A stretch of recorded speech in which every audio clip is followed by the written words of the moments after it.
Hello दोस्तों, हमारे YouTube channel पर आपका स्वागत है। Nursing competitive exam 2025 motivational quotes. कभी हार मत मानो क्योंकि बड़ा सपना वक्त मांगता है। हमारा आज का टॉपिक है बेड सोर, जिसे हम बिस्तर का दर्द भी कहते हैं।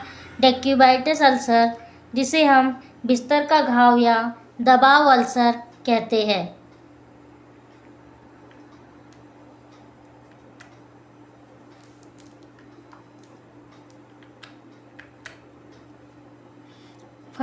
Question number first.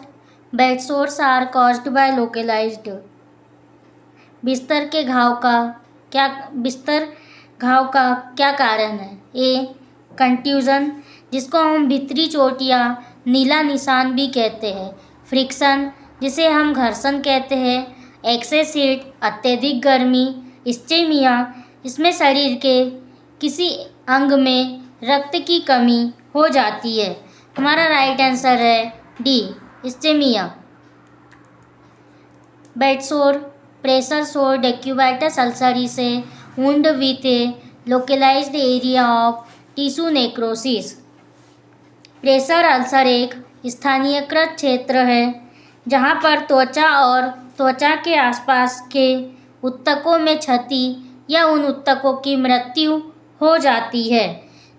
जब कोई भी मरीज लंबे समय तक बिस्तर पर एक ही स्थिति में लेटा रहता है तो उसके कारण बिस्तर घाव हो जाता है। इसमें केशिका दब मोर देन 32 मिलीमीटर मर्क्यूरी होता है और इसमें स्थानीयकृत त्वचा और ऊतक की क्षति भी हो जाती है, जो कि आमतौर पर हड्डी के उभारों पर होता है।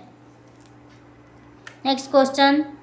This year-old patient has an ulcer over lateral malleus. Nurse caring for this patient understands the pain of the patient is due to.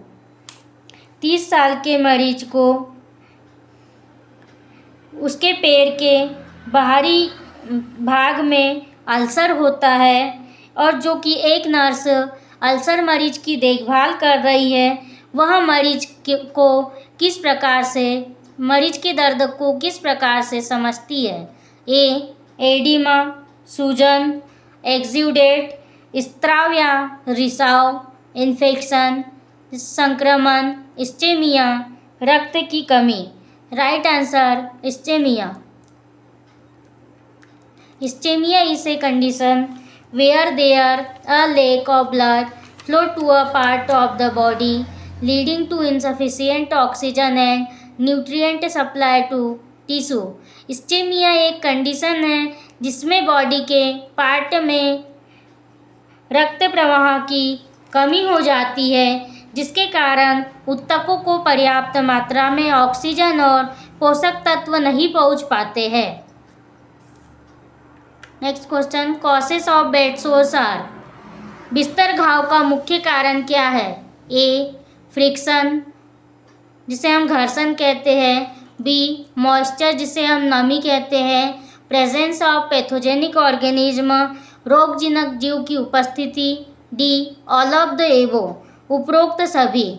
Right answer D, all of the above. Bed sore are skin and tissue injuries that develop due to prolonged pressure on the skin. दबाव से होने वाली जो चोटें हैं या जो घाव लगता है, वो जब मरीज के बॉडी पर दबाव पड़ता है उसके कारण होता है, जब मरीज में रक्त प्रवाह की कमी हो जाती है और इसके कारण त्वचा की क्षति भी हो जाती है। Next question. All of the following are sources of ulcer formation due to moisture except. निम्नलिखित में से सभी नमी के कारण अल्सर बनने के स्रोत हैं केवल एक को छोड़कर. ए. वुंड ड्रेनेज, घाव से निकलने वाला रिसाव. बी. हॉट वाटर बाथ्स, गर्म पानी से नहाना. परस्पायरेशन, जिसे हम पसीना भी कहते हैं. D. Incontinence of urine and stool, मूत्र और मल का असंयम होना. Right answer B, hot water baths. Hot water bath also known as hydrotherapy can be a relaxing and beneficial experience.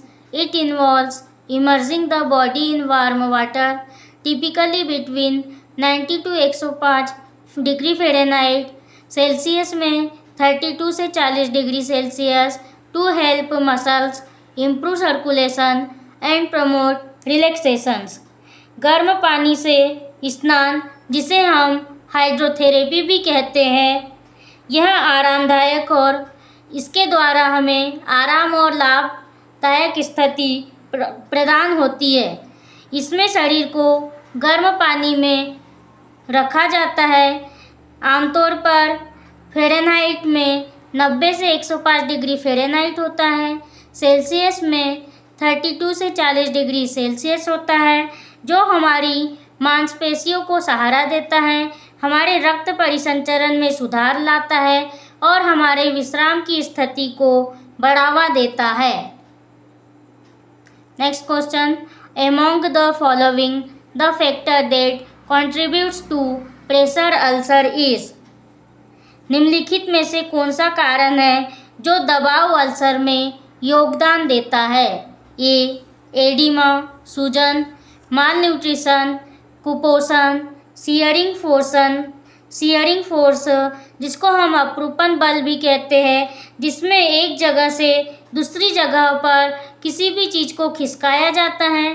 D chronic disease, जो कि दीर्घकालीन होती है या लंबे समय से होने वाली बीमारी होती है। Right answer C shearing force. Shearing force is the sliding movement of skin and subcutaneous tissue while the underlying muscle and bone are stationary. कर्तन बल त्वचा और चमड़े के नीचे की उत्तक कर्तन बल त्वचा। शियरिंग फोर्स एक ऐसी त्वचा है जो चमड़े के नीचे उत्तक होता है, उसके फिसलने की गति होती है, जबकि छिपी हुई मांसपेशी और हड्डी स्थिर होती है।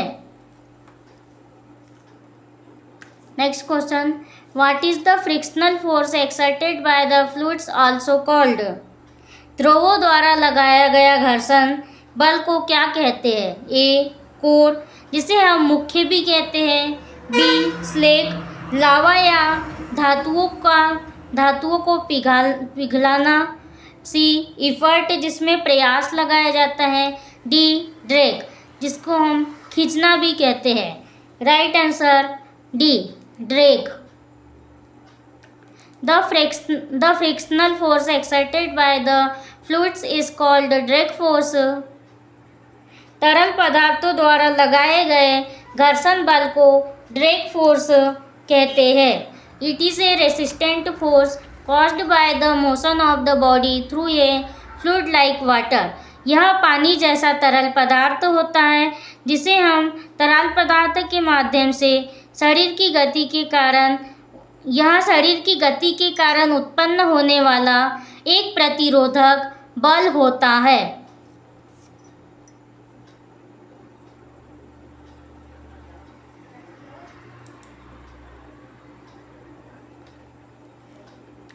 Next question, in which of the following positions is the patient at greatest risk of shearing force? निम्नलिखित में से किस स्थिति में रोगी को रखने का सबसे बड़ा जोखिम कारक है? ए सेमी फाउलस, आधी बैठी हुई स्थिति। B lying supine in bed, पीठ के बल लेटी हुई। सी हाई फाउलस पोजिशन, सीधा लेटा हुआ स्थिति। डी ट्रेनलेनबर्ग, सिर नीचे और पैर ऊपर की ओर स्थिति। Right answer C high Fowler's. High Fowler's position, also known as full Fowler's और sitting position, is a patient positioning technique where the patient lies on their back with the head of the bed elevated at a 60 to 90 degree angle. उच्च Fowler स्थिति, जिसे हम full Fowler या बैठी हुई स्थिति भी कहते हैं, ये पीठ के बल लेटने की स्थिति है, जिसमें हम हेड को 60 से 90 डिग्री के एंगल में रखते हैं। Next question, which one of the following is not true about bed source? बिस्तर दर्द के बारे में निम्नलिखित में से कौन सा कथन सत्य नहीं है? A 6 hours of pressure on skin can lead to bed sore. त्वचा पर 6 घंटे का दबाव बिस्तर दर्द तक ले जा सकता है। B active shifting of weight every 15 minutes can prevent bed sore. 15 minute के दौरान वजन का सक्रिय स्थानांतरण। C reddened areas of skin should be gently massaged. लाल हो चुके त्वचा वाले हिस्सों पर हल्के हाथों से मालिश करनी चाहिए। D semi inclined posture should be avoided.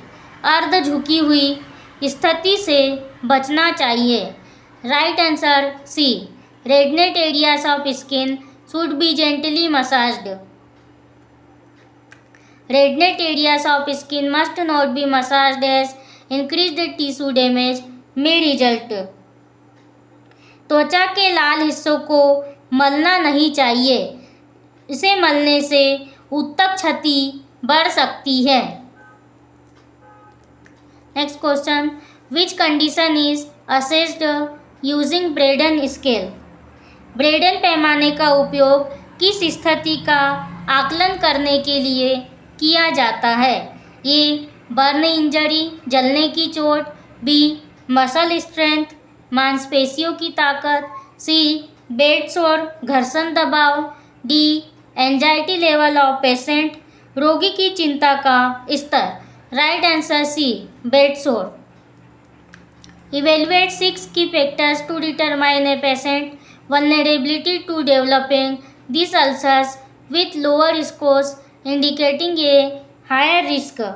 यहाँ इसे निर्धारित करने के लिए 6 प्रमुख कारकों का मूल्यांकन करना चाहिए और इसमें मरीज को अल्सर के विकसित होने की संभावना के बारे में पता लगता है और ये संसाधन उच्च जोखिम का संकेत भी देते हैं। Next question, in which of the following stage of pressure ulcer nurse will observe this there is partial thickness, loss of dermis with open ulcer with wound without slug। निम्न में से किस चरण में दबाव अल्सर का जब एक नर्स निरीक्षण करेगी तो खुले अल्सर के साथ डर्मिस की आंशिक मोटाई की हानि होती है, जो कि बिना स्लग या बिना त्वचा के घाव के साथ होती है? इसमें से कौन सा चरण है? A first, B second, C third, D fourth. Right answer B second. Partial thickness loss of dermis appears as a shallow open ulcer with a red pink wound bed or as a intact or open ruptured serum filled blister, saline irrigation और special occlusive dressing. Dermis जिसे हम त्वचा की मध्य परत भी कहते हैं कि इसमें आंशिक मोटाई की हानि हो जाती है, जैसे कि एक उथला खुला घाव होता है। यह लाल या गुलाबी रंग का दिखाई दे सकता है, जिसमें किसी भी प्रकार का कोई मैल या चोट नहीं होती है। यह एक खुला हुआ और फूला हुआ छाला भी हो सकता है। Next question, to properly stage of pressure ulcer. दबाव अल्सर का उचित स्तर निर्धारित करने के लिए क्या करेंगे? A scar must be removed मृत उत्तक को हटा देना चाहिए। B the skin must be completely dry त्वचा पूरी तरह से सूखी होनी चाहिए। C natural light must be used प्राकृतिक प्रकाश का उपयोग किया जाना चाहिए। D the patient must be supine रोगी को पीठ के बल लेटा दिया जाना चाहिए। Right answer A scar must be removed. Scar a thick leathery scape formed on a burn or wound typically needs to be removed to promote healing. However, there are exceptions, especially with stable scar on heels or ischemic limbs, where the risk of infection from removal might outweigh the benefits. Scar एक जलने या घाव पर बनने वाली मोटी परत चमड़े की परत होती है जिसे हम आमतौर पर हीलिंग को या जो उपचार होता है उसको बढ़ावा देने के लिए करते हैं। ये विशेष रूप से एड़ी या स्केबिक अंग पर स्थित होता है जिसे हटाने से संक्रमण का जोखिम अधिक हो सकता है। Next question, pneumatic bed is used for prevention of आंतरायिक वायवीय संपीड़न। बिस्तर का इस्तेमाल किसको रोकने के लिए किया जाता है? ए, टंग इंजरी, जीभ की चोट, बी, बेड सोर, बिस्तर अल्सर, मस्कुलर कॉन्ट्रैक्चर, मांसपेशियों का सिकुड़ना, फुट एब्सेस, पैर का फोड़ा। Right answer B, bed sore. Pneumatic bed का इस्तेमाल हम बेड सोर को रोकने के लिए करते हैं। Pneumatic bed means air mattress bed which is used to prevent bed sore. Pneumatic bed जिसे हम एयर मैट्रेस या हवा भरा हुआ बिस्तर भी कहते हैं, इसका इस्तेमाल हम बिस्तर घाव को कम करने के लिए करते हैं। Next question, cleaning the bed sore has to be done from. बिस्तर के घाव की सफाई कैसे करनी चाहिए? ए, इनर टू आउटर, भीतर से बाहर, बी, आउटर टू इनर, बाहर से भीतर, सी, वुंड पार्ट, घाव वाले भाग, D, all surface at a time, सभी एक ही समय में सभी सतह पर। Right answer B, outer to inner. Bed sore is considered as a contaminated wound. In this wound, periphery is considered as more clean, so cleaning of the wound has to be done from outer to inner. Surgical wound cleaning has to be done from inner to outer. Bed सोर की देखभाल वाले घाव के आसपास बिस्तर के घाव को दूषित घाव भी माना जाता है और इसमें परिधि को अधिक स्वच्छ माना जाता है। इसमें घाव की सफाई बाहर से भीतर की ओर करनी होती है और सर्जिकल घाव की सफाई अंदर से बाहर की ओर करना चाहिए। Next question, which guideline a nurse has to follow when caring for a pressure sore. Pressure sore की देखभाल करते समय नर्स को किस दिशा निर्देश का पालन करना चाहिए? A, wound must remain moist, घाव नरम रहना चाहिए। B, tight packing of the wound, घाव की तंग पैकिंग होना चाहिए। C, dressing to dry before removal, dressing हटाने से पहले उसे सुखा लें। D, plastic sheet type of dressing for cover, dressing को ढकने के लिए प्लास्टिक कवर का उपयोग करना चाहिए। Right answer A, wound must remain moist. Caring for pressure sore, dressing should maintain a moist environment for the wound while keeping surrounding skin dry, and the wound needs to be loosely packed and sterile gauze used to cover the wound, not plastic sheet. इसमें pressure सोर को maintain करने के लिए या pressure सोर को की देखभाल करते समय उसके आसपास का वातावरण नरम रखना चाहिए और आसपास की त्वचा को सूखा रखते हुए घाव की पैकिंग करना चाहिए। घाव को कवर करने के लिए पट्टी का इस्तेमाल किया जाता है, इसमें प्लास्टिक कवर का इस्तेमाल नहीं करना चाहिए। Next question, while caring for pressure ulcer in ICU, a nurse should. ICU में प्रेशर अल्सर की देखभाल करते समय एक नर्स को क्या करना चाहिए? A. Keep the periwound skin moist, चारों ओर घाव की त्वचा को नरम रखें। B. Keep the wound tightly packed with gauze and antiseptic ointment, घाव को एंटीसेप्टिक मरहम से कसकर बंद कर दें। C. Offload pressure on the wound, घाव पर जो भार होता है उसके दबाव को कम करना चाहिए। D. Nurse the patient in modified Fowler's position, संशोधित फाउलर स्थिति में रोगी की देखभाल करें। Right answer C. Offload pressure on the wound. Offloading a wound means reducing or removing pressure from the affected area to promote healing. प्रभावित क्षेत्र से घाव के दबाव को कम करना चाहिए। यह घाव की देखभाल करने के लिए महत्वपूर्ण होता है क्योंकि जो दबाव है, प्रेशर है, वो उपचार प्रक्रिया में बाधा भी डाल सकता है।